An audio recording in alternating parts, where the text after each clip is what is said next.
নির্বাচন কমিশনকে হুমকি দেওয়ার নামান্তর। মনোজ আগরওয়ালের বিরুদ্ধে আপনার কাছে কি তথ্য আছে? আপনি যদি সোমবারের মধ্যে তথ্য প্রমাণ দিয়ে অভিযোগ যদি সামনে না আনেন, তাহলে ধরে নেব আপনি এসআইআর নিয়ে ভয় পেয়েছেন, ক্ষমতা হারানোর ভয় পেয়েছেন। শুভেন্দু অধিকারী কে মমতা বন্দ্যোপাধ্যায়কে ডেডলাইন বেঁধে দেওয়ার? এসআইআর নিয়ে তৃণমূল কংগ্রেসের ভয়ের কিছু নেই।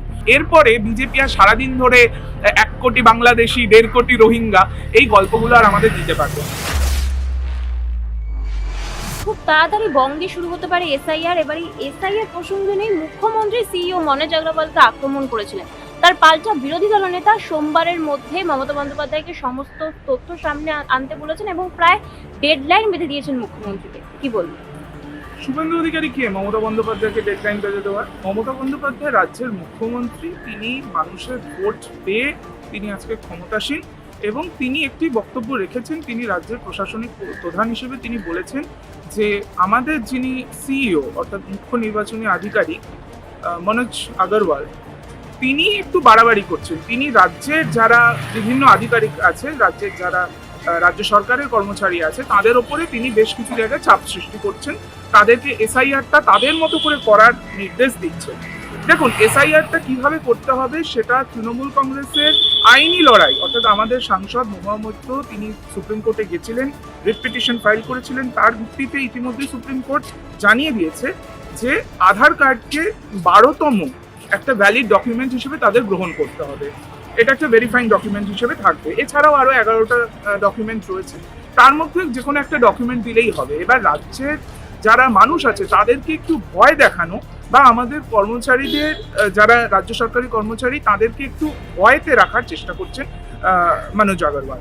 তার বিরুদ্ধে যেই অভিযোগটা, সেটা খুবই ক্লিয়ার। তিনি যেটা বলেননি, কিন্তু আমাদের কাছে বিষয়টা ক্লিয়ার।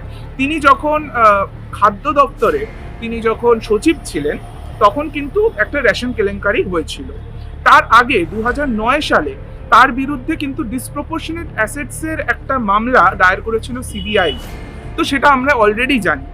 এই ভদ্রলোককে কিন্তু রাজ্য সরকারের প্রথম যে 3টে চয়েস ছিল প্যানেলের, তার মধ্যে কিন্তু মনোজ আগরওয়াল ছিলেন না। রাজ্য সরকারের প্যানেলকে অগ্রাধিকার না দিয়ে ইলেকশন কমিশন নিজেদের মতন একজনকে সিইও বানিয়েছেন। তো সেটাই তিনি উল্লেখ করেছেন। তবে মানুষের ভয় পাওয়ার কিছু নেই, কারণ এসআইআর যেভাবে হওয়ার কথা, আমাদের সুপ্রিম কোর্ট যেভাবে বলে দিয়েছে সেভাবেই। কিন্তু বিরোধী দলনেতা তিনি দাবি করছেন, যদি দুর্নীতির অভিযোগ সামনে না আনতে পারেন মুখ্যমন্ত্রী, তবে ধরে নেওয়া হবে যে তৃণমূল এসআইআর কে ভয় পাচ্ছে, এমনকি ক্ষমতা হারানোরও ভয় পাচ্ছে। আমি দুটো পয়েন্ট বলবো। প্রথম কথা, শুভেন্দু অধিকারীর মুখে এত কথা মানায় না। যিনি আপাতমস্তক, যিনি দুর্নীতির মধ্যে ডুবে রয়েছেন, যাকে আমরা টিভিতে দেখেছি টাকা নিতে, তিনি নারদার স্টিং অপারেশনে টাকা নিয়েছিলেন, তিনি সারদা মামলায় তিনি অভিযুক্ত। তার বিরুদ্ধে কেন ইডি সিবিআই লাগে না আমরা জানি না। আর তার যদি এত কিছু বক্তব্য আছে, তাহলে ইডি সিবিআই এর কাছে যাক, তিনি কোর্টে যাক, কথায় কথায় কোর্টে যান, সেটা কেন যাচ্ছে না? আর এসআইআর নিয়ে তৃণমূল কংগ্রেসের ভয়ের কিছু নেই। আমরা এসআইআর চাই না, কারণ এসআইআরটা অবশ্যই একটা ব্যাকডোর এনআরসি করার চেষ্টা করছে কেন্দ্রীয় সরকার। এটা অমিত শাহের একটা প্ল্যান, যেটাকে আমরা রাজনৈতিকভাবে আমরা এটাকে সমর্থন করি না। কিন্তু যেহেতু ইলেকশন কমিশন একটি চিঠি দিয়েছে, আমরা রাজ্য সরকারে আছি, আমরা সেটাকে কমপ্লাই নিশ্চয়ই করব। এবং আইনি যে লড়াই হয়েছে তাতে আধার কার্ডটা এখন অ্যালাউড হয়ে গেছে। ওই জন্য রাজ্যের মানুষের এত ভয় পাওয়ার কিছু নেই। ভয় পাওয়ার এখন ব্যাপার হচ্ছে যে বিজেপি, কারণ তারা এই যে আধার কার্ড দেখে, যদি আধার কার্ডটা না দেখা হয়, তার মানে যেটা হবে হচ্ছে প্রচুর যারা আমাদের এই উত্তর 24 পরগনা, নদীয়ার যারা হিন্দু আছে, মতুয়া আছে, তারা কিন্তু ভোটাধিকার হারাতে পারে। আবার তারা যদি আধার কার্ডটা অ্যাকসেপ্ট করেন, তো তাহলে তারা যাদেরকে এতদিনকে ঘুষপেটিয়া বলছিলেন, তারা তো মুসলমান মানেই তো তাদেরকে ঘুষপেটিয়া বলেন, তো তারা কিন্তু মানে আবার এই এসআইআর এর লিস্টে অন্তর্ভুক্ত হয়ে যাবেন। এরপরে বিজেপি আর সারাদিন ধরে 1 কোটি বাংলাদেশি, 1.5 কোটি রোহিঙ্গা, এই গল্পগুলো আর আমাদের দিতে পারবে না।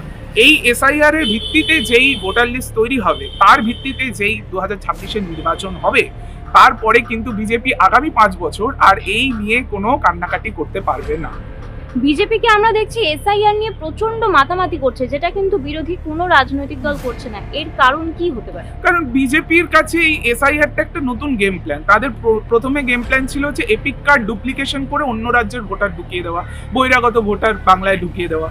সেটাতে যখন দেখলেন যে মমতা বন্দ্যোপাধ্যায় বিষয়টা ধরে ফেলেছেন এবং আমরা তাদের এই যে ফন্দিটা সেটাকে আমরা পুরোপুরি দুর্মুষ করে দিচ্ছি, তখন তারা শুরু করলেন এসআইআর। এসআইআর হচ্ছে একটা এনআরসি করার একটা অন্য উপায়।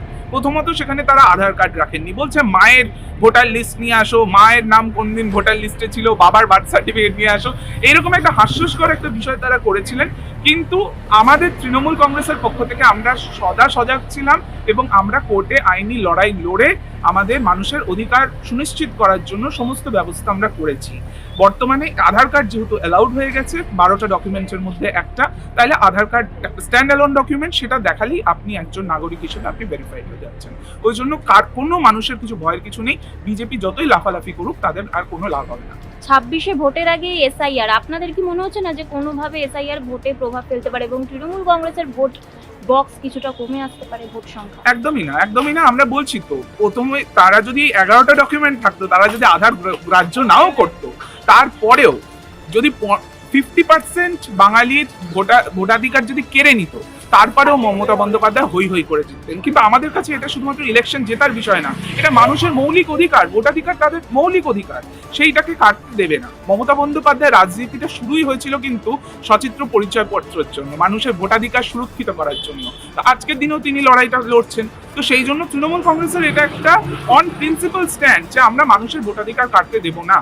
সেটা অলরেডি আমরা লড়াই করেছি, রাজনৈতিকভাবে লড়াই করব, প্রশাসনিকভাবে মুখ্যমন্ত্রী প্রশাসনিক প্রধান সেই হিসেবে তিনি আমাদের রাজ্য সরকারের যেসব কর্মচারীরা রয়েছেন তাদেরকে তিনি তার ইনস্ট্রাকশন দিয়েছেন। এবং সেখানে যদি মনোজ আগরওয়ালের মতন কিছু ব্যক্তি তারা যদি বিজেপির কথায় বা কেন্দ্রীয় নির্বাচন কমিশন, যেটা একটা বিজেপির ব্রাঞ্চ অফিসে পরিণত হয়েছে, তাদের কথায় যদি তিনি মনে করেন যে আমাদের রাজ্যের যারা কর্মচারী আছে তাদেরকে ভয় দেখাবেন, তো তাহলে তিনি মূর্খের স্বর্গে বাস করছেন।